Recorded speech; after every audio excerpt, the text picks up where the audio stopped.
ADHD affects the personality in a long run. We should know this. A person may become, child may become pessimistic personality, क्योंकि हर वक्त उसको रोका गया बचपन में, हर वक्त उसको उसको उसकी गलतियां दिखाई गई. Every time he got a failure, every time he got an overdue assistance के वजह से उसको पास किया गया या उसको एक्टिविटी कंप्लीट करके दी गई. लेकिन जब वो बच्चा अपने आप वो चीजें करने की कोशिश करता है, लेकिन because of lots of assistance and lots of mistakes being told to him, what happens that child may become pessimistic and he will say, I don't know how to do, I don't want to do, and ये तो नहीं होगा और ये चीज मैं नहीं कर पाऊंगा. ये सारी चीजें pessimistic personality में देखी जाएगी और ऐसे आपने बहुत सारे लोगों को बाहर देखा भी होगा. Next is impulsive attitude. I explained you about impulsive attitude कि क्या होता है impulsivity. बिना सोचे कुछ भी कर जाना या पेशेंस नहीं दिखाना कोई भी चीजों में, और उसमें से बहुत बार वो इंसान जब बड़ा होता है तो उससे वो impulsivity के वजह से बहुत बार ये प्रॉब्लम्स वो फेस करता है. और impulsivity is many times is an unidentified characteristic feature of ADHD which needs to be worked on regular basis when we are working on it. Next is over talkative attitude. बच्चा कुछ इंसान आपने देखा होगा जब वो आप सोशल फंक्शंस में रहते हैं, इतना बोलते हैं और वो इतना बोलते रहते हैं, लेकिन वो जो बोलते हैं उसमें से ना तो उनको कुछ फायदा होता है ना तो कुछ फंक्शन होता है, लेकिन उनको वो बोलना ही रहता है. ये डिफाइन करता है कि उनको उनका ही पॉइंट इमेच्योर्ड डोमिनेंस वो दिखाते हैं. या कुछ लोग बहुत ज्यादा बोलते हैं, उनको पता नहीं होता है कि कितना कम्युनिकेट करना है, या बहुत ज्यादा बोलने के वजह से भी उनमें कुछ जो चीजें उनकी होनी चाहिए थी वो नहीं होती है, and then they become unsuccessful in the long run. So that's a over talkative attitude. ये सारी चीजें हैं. मैं ये डेफिनेटली मानता हूं कि आप सबको पता है, आप सबने ये ऐसे लोगों को देखा भी होगा, लेकिन जानना ये आप लोगों को ये जानना है कि वो लोग यहाँ तक क्यों पहुंचे, क्योंकि बचपन में वो जो चीजें रिजॉल्व होनी चाहिए थी वो नहीं हो पाई. Next is grandiosity. ग्रैंडियोसिटी ये एक साइकेट्रिक टर्मिनोलॉजी है, साइकोलॉजिकल टर्मिनोलॉजी है कि पर्सन अपने को जो है उससे कहीं ज्यादा बड़ा मानता है कि मैं कोई तो बहुत बड़ा हूं. तो कुछ लोगों को आपने देखा होगा रास्ते के बीच में से चलेंगे, या कुछ लोग गाड़ी को सामने आके एकदम सामने से रोकेंगे. दे show that I am more powerful, you know. That is grandiosity. A few people have a tendency to criticize people. That is also grandiosity. लेकिन grandiosity ये एक psychiatric terminology है जो बहुत ही ज्यादा दिखाई देती है. If the person is showing grandiosity, then he feels I am only the greatest person in the world. बाकी सब कुछ भी नहीं है और लोगों ने सिर्फ मेरा ही सुनना चाहिए. ये unresolved ADHD में देखा जाता है. If the child is having a good intelligence factor, okay. Then comes low self-esteem. Person बहुत सारे चैलेंजेस ना रिजॉल्व करने के वजह से, या बहुत सारे फेलियर्स आने के वजह से, या फेलियर्स क्यों आ रहे हैं. मैंने बोला मेमोरी इंपॉर्टेंट क्यों है, क्योंकि वो अपने एक्सपीरियंसेस में से इंफॉर्मेशन देती है कि अगले टाइम आपको बिहेव कैसे करना है. वो मेमोरी का काम है. लेकिन जब बच्चे के मेमोरी को ठीक से डेवलप नहीं किया जाता, तब वो इंसान अपने फेलियर्स में से सीखता नहीं है. उसको बहुत ज्यादा फेलियर्स अनड्यू आ जाते हैं, and then the person becomes low self esteem. उसको बच्चे ने खेलने के लिए नहीं लिया. क्यों नहीं लिया?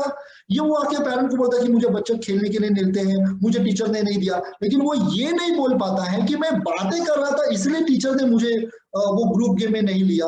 मैंने वो कैच छोड़ दिया, मैंने 3 बार वो कैच छोड़ दिया, इसीलिए मुझे अतुल ने अपने टीम में नहीं लिया. ये वो बोल नहीं पाता है क्योंकि वो अपने खुद के एक्सपीरियंसेस में से खुद को इंट्रोस्पेक्ट नहीं कर पाता है, और उसके वजह से ये डेवलपमेंट होती है लो सेल्फ एस्टीम. You know, आपने देखा होगा कुछ few people are very intelligent but they still feel that they are timid, they are these things, and yet they are showing the other features also. They show some features of ADHD in their childhood. Then comes emotionally imbalance. few people थोड़ा सा भी अगर थोड़ा सा अगर कुछ गलत होता है, उनके इस अनुसार नहीं होता है, और उनमें अगर इम्पल्सिविटी कैरेक्टरिस्टिक अनरिजॉल्व हो, तो emotional imbalance is a very difficult situation वो लोग भी फेस करेंगे, और उनके सराउंडिंग के लोग हैं ये भी फेस करना शुरू करते हैं. This people become aggressive, this people become very emotional, they start crying in between, they stop working, they stop going to work. एक छोटा सा फेलियर आता है और वो लोग अपना काम छोड़ देते हैं. तो that is called the emotional imbalance, because they have not learned how to face the challenges.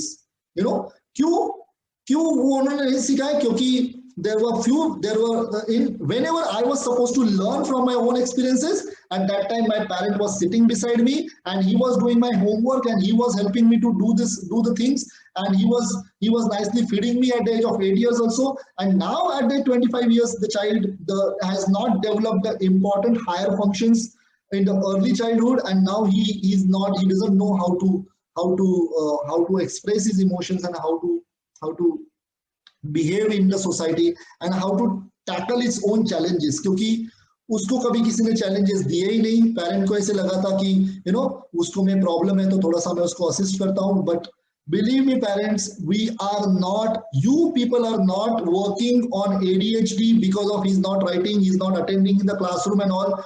You are preparing your child you're working on ADHD, you're taking therapies because you want to tackle this particular situations in the long run. So ये ना होना चाहिए, इसीलिए ADHD पर काम कीजिए, ना कि वो अभी एक जगह पर बैठा नहीं है, वो घूमता रहता है उसके बिना. Next is aggressive behaviors. I told you that the child will show aggressions. Most of the time the violences at home happens. The son is hitting father, the husband is hitting wife, the things are the instability in the house because of one person is mainly because unresolved developmental issues in the early stages of development in that particular person. And उसके वजह से किसी एक को नहीं सहना पड़ता है, लेकिन शायद सोसाइटी को भी सहन करना पड़ता है. Next is early school drop out, that I don't have to say. immature dominating behavior. immature dominating है लेकिन immature है. मैं ही बैटिंग करूंगा, मैं जाके पहले प्रेजेंटेशन दूंगा, लेकिन immature है. you don't know how to do it, लेकिन मुझे ही करना है, मैं जाके पहले ये टेबल बनाना है, मैं पहले जाके किला टूटना, लेकिन वो किला टूट जाता है, वो स्क्रू टूट जाता है. तो वो ये जो बच्चे होते हैं, ये इनका जो डेवलपमेंट होता है, ये बिना किसी प्रैक्टिस के, बिना किसी चीजों से वो लर्न कर, बिना किसी चीज कंप्लीटली मास्टरी करने के बिना वो जाके वो चीज को खुद में इंप्लीमेंट करते हैं, और फिर फेलियर आता है, और फिर फेलियर आने की वजह से पॉइंट नंबर 1 पेसिमिस्टिक पर्सनालिटी बनते हैं, पॉइंट नंबर 5 लो सेल्फ एस्टीम बनते हैं. ये एक साइकिल होता है. ओके, लेकिन ये साइकिल क्यों होता है? Because hyperactivity is still there, impulsivity is still there, which is not resolved, and people show this personality traits. Next is person with multiple thoughts and ideas. कुछ लोग ऐसे होते हैं कि उनमें बहुत सारी आइडियाज होती है, बहुत सारी, लेकिन वो खुद उसके ऊपर इम्प्लीमेंट नहीं कर पाते, वो खुद इम्प्लीमेंट करना नहीं चाहते.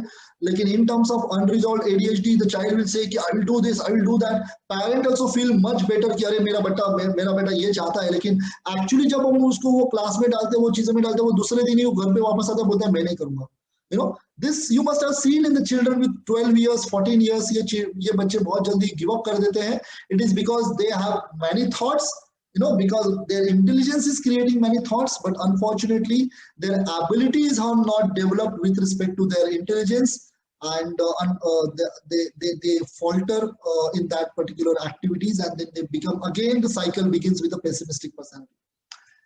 Next is affected decision making and problem solving. These people, a small decision making they can't take, or they can't tackle basic problems, and basic problems also they feel that it's a very big problem, and then they create a hype of those problems. It's a characteristic feature of unresolved impulsivity and definitely ADHD also.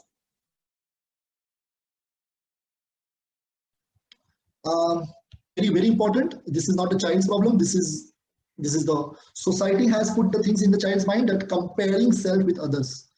जब बच्चा छोटा होता है वो कुछ चीजें नहीं करता है जिसकी वजह से एकेडमिक्स में पीछे पड़ता है, और जब वो 15 से 16 साल का होता है तो वो बोलता है कि वो मेरा भैया कैसे कॉलेज में जाता है, अभी मुझे भी कॉलेज जाना है, क्योंकि वो कॉलेज जाकर वो मूवीज देखता है, वो बाहर जाके दूसरे दोस्तों के साथ खेलता है। तब ये जो 10 साल का होता है, 12 साल का होता है, वो बोलता है मैं भी भैया के जैसे करूंगा, लेकिन एबिलिटी तो डेवलप नहीं हुई है उसमें, और फिर वो कंपेयर करना शुरू करता है। वो लोगों को जो भी फैसिलिटीज मिलती है वो खुद भी मांगता है, बिना ये सोचे कि क्या मैं वो मेरे लिए डिजर्विंग फैक्टर्स या डिजर्विंग चीजें हैं या नहीं है। Alright, so that is comparing self with others. So these are all the personality traits we do see, we may see if the ADHD things are unresolved in the early childhood development.